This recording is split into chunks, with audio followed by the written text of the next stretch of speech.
नमस्कार मंडळी, तर आज बनवूया गाजरचा हलवा. तर बघूया रेसिपी. त्याच्यावरची साल काढलेली आहे. आता खिसून घेऊया. आणि इकडे काजू बदाम घेतलेत, गूळ घेतलाय. चला मग पुढे बघूया रेसिपी. आहे इकडे घरी बनवलेलं तूप आहे, कढई ठेवली आहे मी. तर तूप टाकूया. हे तूप टाकलेलं आहे मी कढईमध्ये. हे गाजर खिसल्याला टाकून घेऊया. हे बघा तूप टाकलेलं आहे कढईमध्ये.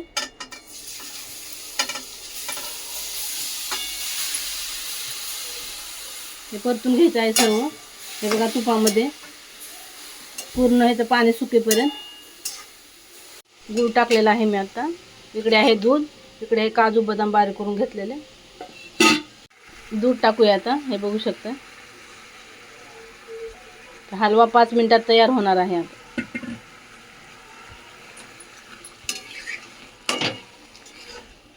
वा, हे काजू बदाम टाकूया. हे हलवा तयार होणार आहे. 5च मिनिट लागणार आहे ह्याचा.